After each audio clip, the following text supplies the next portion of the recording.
Darling guys and girls, this is Jack Booth. I am the Managing Director for Fishing Gear Competitions, and I'm also a team member for Mistral baits and carbon baits.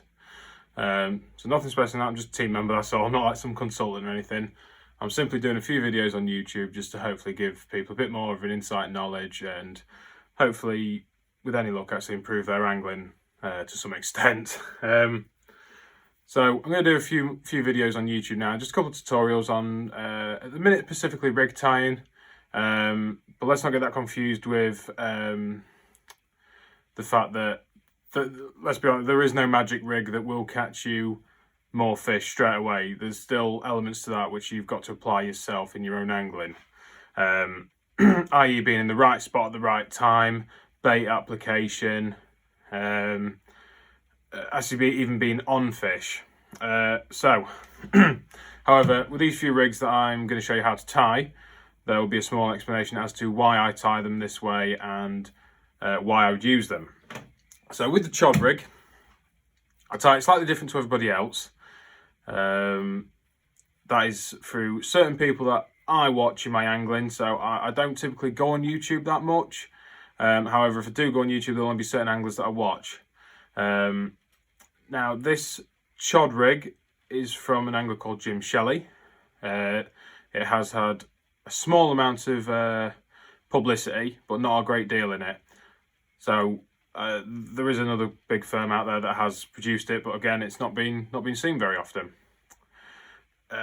So the way I use my Chod rig is, let's say I turn up to my syndicate lake such and such a time, so I generally do just overnight, as I don't particularly fish for the day usually, and when I turn up, I'll jump straight in the first swim I see, the one that's got the view of the whole lake, and I'll essentially just pub chuck my rods for that time being until I see fish. Obviously I'll go around and check the margins at first before I turn up, but if I can't find any fish in the margins, I'll simply pub chuck my rods. And then on that, I'll sit there and I'll watch the water and I'll wait for movement. So, you know, when they start dolphining, they start moving about, etc. You might see one skim the surface, you might see some reeds moving or something like that. And once I have located fish, so I've seen a couple jump in one area, I'll obviously then chuck all my stuff back on my barra, whip round the lake quick to where I saw them fish. I'll hang fire there, see if I can get another one to jump, hopefully. If another one jumps, spot on. If another one doesn't, I'm going to be fishing for roughly that vicinity of where I saw that carp or carper. And the best way is obviously if you're casting to showing fish, it wouldn't be advisable to use a bottom bait rig. However, there are a few things you can do to help it, i.e. like solid bags or PVA mesh bags as well. It might help it present, but personally for me, my first choice would be a choddy. That being, you can balance it perfectly so that it's going to flutter down. So if there is any weed on the bottom, or sticks, twigs, anything like that really, even bricks for some syndicates, you know, that are on public walkways, etc. I know that rig will present. So that's the reason why I go for the Chod rig. In the next part of this video, I'll be showing you actually how to tie the Chod rig. There'll obviously be typical me, I'll be waffling at some point, so if you feel the need to mute it, then mute it. But other than that, I hope you enjoy the next part of the video, and that is a little insight to why I use the Chod rig, and it's done me a good few fish last year, and hopefully for the forthcoming year as well. So next part of the video will be how to tie the Chod rig, and there'll be my version of how I tie the Chod rig. So hope you enjoy this, guys, and I'll see you all very soon. So, as discussed earlier, we're going to be tying the Chod rig today. There's two extra elements here, which will be, at the end of this video, we'll be going through the stiff hinge rig. So there's 20-pound skin link and also the size 11 swivel, which we're going to put to one side for now. However, the bits you need for a Chod rig are, so this is what I use personally. This is the IB Hooks Choddy Links Chod filament. This is in 25-pound. It's also good low diameter at 0.55 mm. Got bait floss. We've got some decent pop-ups. We've got a mic, that didn't work out. We've got a micro ring swivel there. We've got a size 11 swivel with a big ring on it, so i.e. big ring swivels. And then these are the hooks that I've been using. These are the Nash Chod claw hooks. You know it's the Chod hook because it's got the offset here at the eye. But yeah, these have been some good hooks that I've been using recently. Rather like using them, sorry.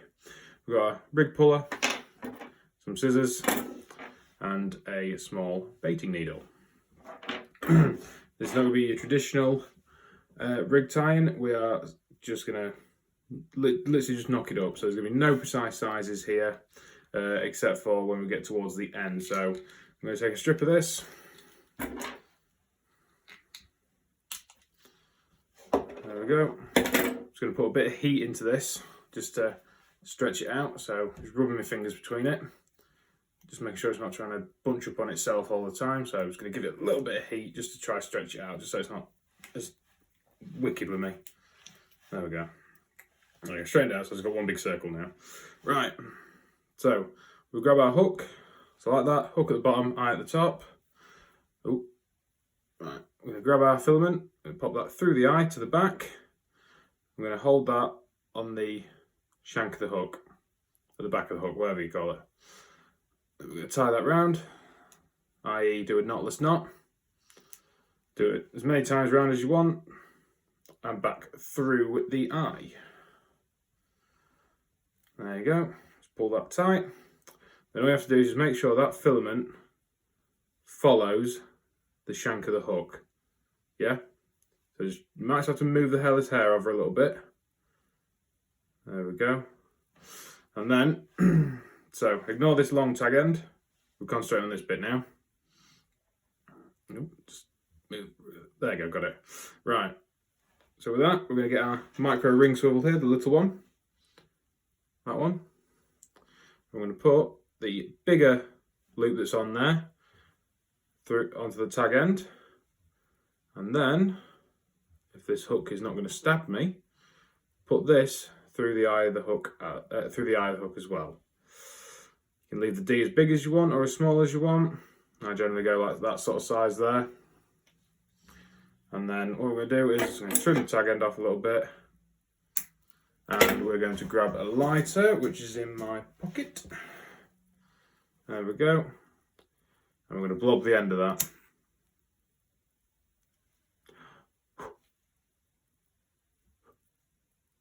Poke it. There we go. So there you go. That is what we've got so far. So we've got the hook, the D section, and the micro ring on it, yeah? Happy with that? And then, with this extra bit here, so the other tag end now, we're now going to use our size 11 swivel. So you're going to leave the big ring, pardon me, sorry. You're going to leave the big ring alone for now, because that will go on either your lead core, or that'll be part of your stiff hinge. I'm going to use the smaller eyes. That's going to get threaded onto there. And there we go. So we've got that swivel now knocking about. Now, this is the little bit where I want to be a little bit more precise. I'm going to go with about there. So I want this chod. So I want, obviously, from the hook to the swivel, I want a half decent size. It's typically a little bit more than your average. So what I'm going to do is I'm going to cross this over here. And then what we're going to do is we're going to tie a 2-turn blood knot. The best way to do that is to cross the line over like that, yeah? Trap it. And just simply rotate that. Rather than trying to wrap the tag end line round and round and round and round, it just doesn't really work that well. And then we're going to try and get this tag end back through the very first loop, which is closest to the swivel. There you go, got it through there. And then need to add a bit of moisture onto that. So licky licky. Zzz. That's typically a little bit more than what I'd like, but we'll go with that for now. And then this is where the rig puller comes into handy. That's going to go through there. In fact, no, going to swap that round. Rig puller's going to go through this one. Because I don't have another rig puller, because I'm a tight get, I'll use a pair of scissors. And pull. Nice and tight. And that is quite long, actually. No, I can make that work. Nope, no, that's fine. Got no problem with that. Alright, get rid of that tag end. Same thing again, just blob it.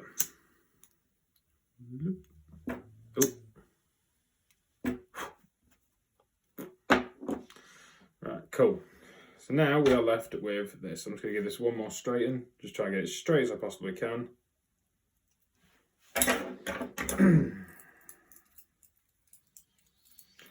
And pull. Just be bloody careful if you are using scissors, because if that hook slips, that is going to hurt. Right, so that's what we're left with now. So we've got this little micro ring here on the D section. We've got our loop. So what we're going to do now is we're going to try and get a bit of heat into this filament. So in fact, I'm going to go the other way because that hook will hurt. So from the hook down, I'm just going to start rubbing it between my fingers.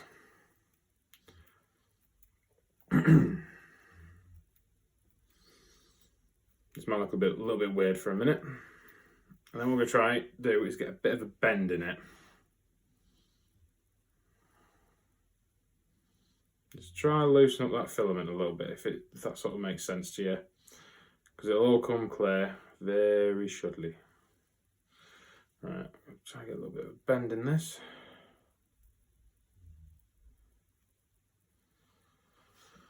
This will start to come clear, like I said. Move that over a little bit there. There we go. That's starting to take shape. Just a little bit too aggressive there. Right. So we're starting to get there. Oh, do you know what? That's actually not far off at all. So what we're trying to do, obviously, with this is... So this is obviously how the rig will sit, like that. Yeah? I don't know if it might be easy to see it on that. It might be. But... that's how the rig will be sitting in the water.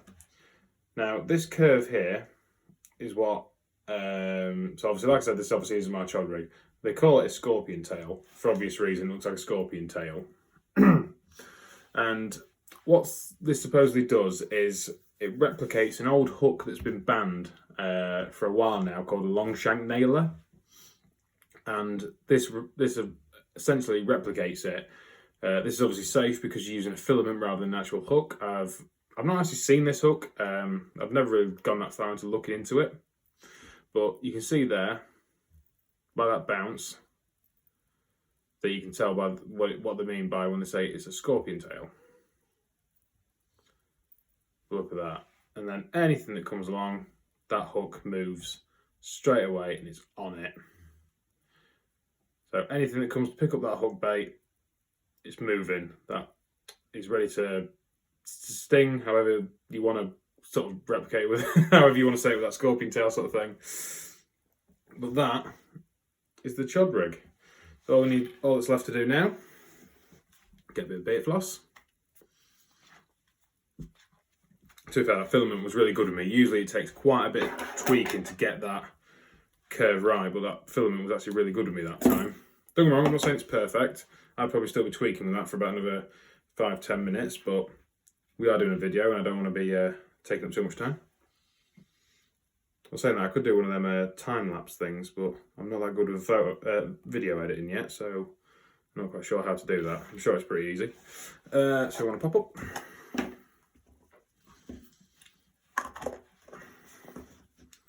Atlantic crab. If you haven't tried it, I would highly recommend. It's been a very, very good bait for me. Through there. You come through there.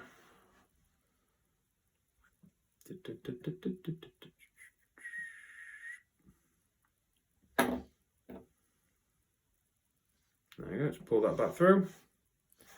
Snip, snip.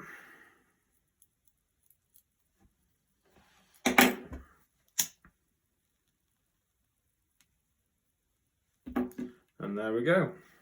Let's get rid of that bit there. Right, now as you can see, the weight of that pop-up is just knocking that off a little bit. So we're going to carry on tweaking, because it needs to be right, otherwise it won't work. Okay, so let me give that a little bit of a nick there.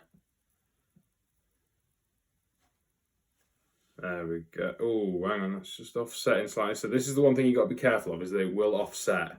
So as you can see there, it's offsetting. So the filament's coming down here and it's ringing right out. So again, just keep tweaking it, it will work for you. Just got to keep niggling it a little bit until it sits pucker like that. Can you see that? It's still just offsetting a little bit, so I'm going to keep tweaking at it.